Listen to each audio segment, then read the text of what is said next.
আজকে তোমাদের সামনে উপস্থাপন করছি একটা রান্না, সেটি হলো ভেজ স্যুপ, যা শীতের সন্ধ্যা কিন্তু সত্যিই জমিয়ে দেবে।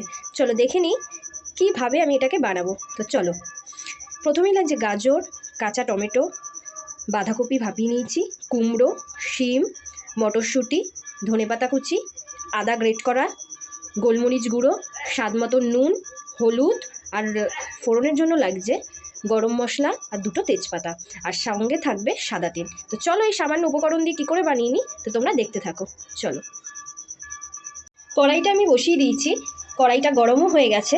এর মধ্যে আমি দিয়ে দেবো একদমই সামান্য রিফাইন্ড অয়েল। যেহেতু এটা হেলদি একটা সন্ধ্যের টিফিন হচ্ছে, তাই একদমই কিন্তু তেল এখানে বেশি দেওয়া যাবে না। তেলটা আস্তে আস্তে গরম হচ্ছে, সামান্য তেল দিয়েছি, তার জন্য তেলটা আমি কিন্তু পুরো কড়াইয়ের চারদিকে দিয়ে দিচ্ছি, যাতে কোনো জায়গায় সবজিগুলো না আটকে যায়। তেল কিন্তু বেশ গরম হয়ে গেছে। এবার এর মধ্যে আমি দিয়ে দেব ফোড়নের জিনিসগুলো। দেখে নাও কি কি দিচ্ছি। প্রথমেই ফোড়নে দিয়ে দিচ্ছি দুটো তেজপাতা ছিঁড়ে আমি মাঝখান দিয়ে দিয়ে দিলাম। একটু এপিট ওপিট ভেজে নিয়ে তার মধ্যেই আমি দিয়ে দিচ্ছি ফোড়নটা, মানে যেটা তোমাদেরকে আগে দেখালাম, গরম মশলা। একটু স্মেল আসা অবধি ওয়েট করব। একটু স্মেল আসা অবধি ওয়েট করছি। এরপর আস্তে আস্তে সব ভেজিটেবলগুলো দিয়ে দেব। প্রথমে দিয়ে দিচ্ছি গাজর,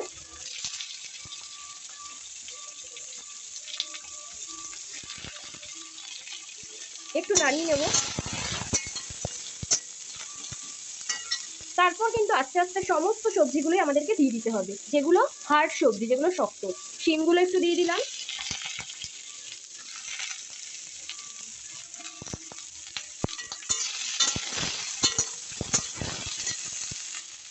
এক মিনিট গাজর আর শিমটাকে নাড়াচাড়া করে নেব।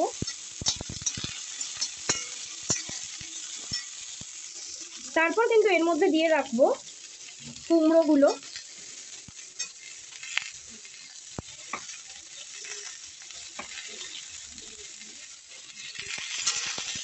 সেম প্রসেসেই আবার নেড়ে নিচ্ছি। যেহেতু এটা হেলদি একটা স্যুপ রেসিপি হবে, তাই কিন্তু খুব বেশি ফ্রাই করার কোনো প্রয়োজন নেই। যা বাচ্চা থেকে বয়স্ক সবাই খেতে পারবে। এমনকি এখন ঠান্ডার সিজন, একটু জ্বর জ্বর হচ্ছে চারিদিকে, তাই ডাক্তাররাও কিন্তু এই রেসিপিটা করে খাওয়ার জন্য প্রেসক্রাইব করছেন। একটু নেড়ে চেড়ে নিচ্ছি।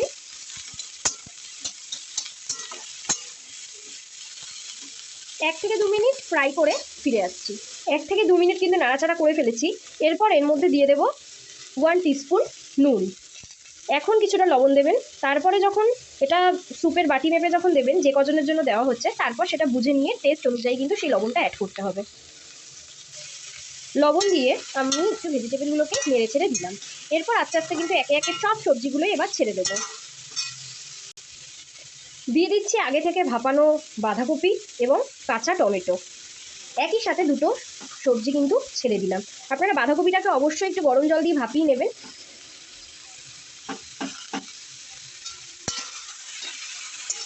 একটু নাড়াচাড়া করে নিচ্ছি। তারপর এর মধ্যে দিয়ে দিচ্ছি ক্যাপসিকাম কুচিটা।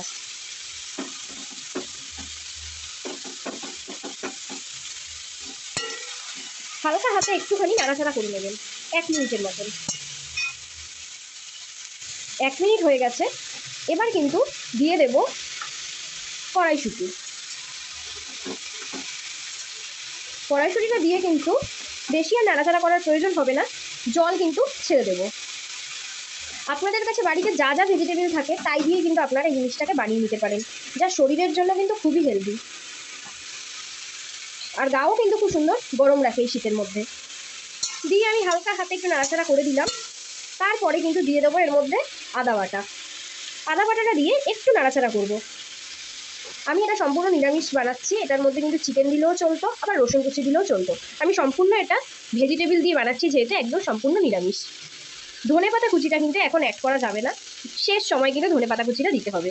একটুখানি নেড়ে ছেড়ে নেবেন এভাবে আদা কুচিটা দেওয়ার পরে, তাহলে আদার থেকে সেই স্মেলটা বেরোবে। সামান্য দেখুন নেড়ে ছেড়ে নিচ্ছি। এবার কিন্তু সেই সময় যা বাটি মেপে কিন্তু এবার জল দিতে হবে, যে কজন খাবে ঠিক সেইভাবেই জলটা দেবেন। যেহেতু আমি 4 জনের জন্য বানাচ্ছি, তাই 4 বাটি জল দেবো, আর সঙ্গে আর একটু বেশি দেবো, যেহেতু ভেজিটেবলগুলো সিদ্ধ হবে। তাই মোটামুটি আমি 5 বাটির মতন দিয়ে দিচ্ছি এখানে জল। আর এই স্টেজে কিন্তু একটু সামান্য হলুদ গুঁড়ো দিয়ে দেবেন। হলুদটা দিলে একটু ভালো লাগে, তাই হলুদটা কিন্তু দিয়ে দেবেন।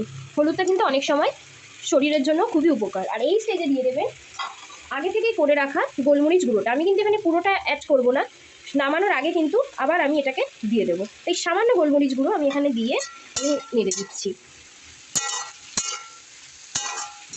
দেখুন সবজিগুলো কিন্তু একটুখানি মজে গেছে। তো এবার আমাদের কি হবে, জল দেওয়ার সময় চলে এসছে। আর কিন্তু বেশি নাড়বো না, জলের মধ্যেই বাদবাকি সবজিগুলো সিদ্ধ হয়ে যাবে।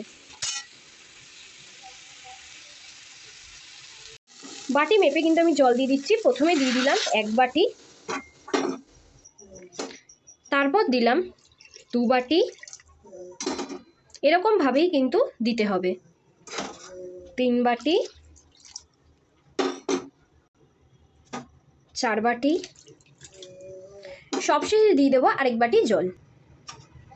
দিয়ে দিলাম জলটা। 5টা বাটি আমার জল দেওয়া হয়ে গেল।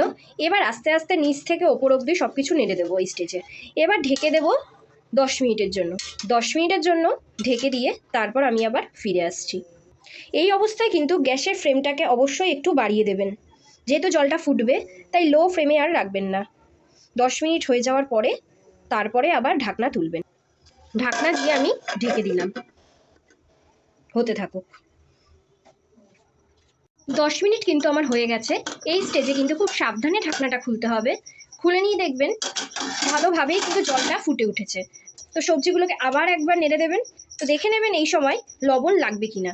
তো এই সময় নিশ্চয়ই যদি লবণ লাগে অবশ্যই একটু দেখে নেবেন। তা আমি একটু টেস্ট করে দেখে নিচ্ছি লবণ দিতে আর কতটা লাগবে। এই স্টেজে কিন্তু আরও 1 চামচ আমি লবণ দিয়ে দিলাম। 10 মিনিট যখন ফুটছিল তখনই কিন্তু বাইরে থেকে কিন্তু গন্ধ কিন্তু আসছিল। নিশ্চয়ই আপনারা যখন করে দেখবেন একটা সুন্দর সুবাস কিন্তু আপনারা পাবেন। তো আরও কিছুক্ষণের জন্য কিন্তু ঢেকে দেবেন এই স্যুপটাকে। মোটামুটি 5 মিনিটের জন্য আবার ঢেকে দেবেন। এই পর্যায়ে কিন্তু গ্যাসটাকে অবশ্যই মিডিয়াম ফ্লেমে করে দেবেন। 5 মিনিট হয়ে গেছে, এবার ঢাকনা খুলে দেখে নেব। এই পর্যায়ে একবার দেখবেন সমস্ত সবজিগুলো সিদ্ধ হয়েছে কিনা। তা আমার তো মোটামুটি সমস্ত সবজি সেদ্ধ হয়ে গেছে। এইবার কিন্তু মোটামুটি স্যুপ রেডি। কিন্তু তার আগে দিয়ে দিতে হবে আরও 2টো জিনিস। কি কি দিতে হবে, এর মধ্যে দিয়ে দেবেন গোলমরিচের গুঁড়োটা, ধনেপাতা কুচি, কিছুক্ষণ নাড়াচাড়া করবেন। তারপরে কিন্তু গ্যাসের ফ্লেমটাকে আপনারা নিভিয়ে দেবেন।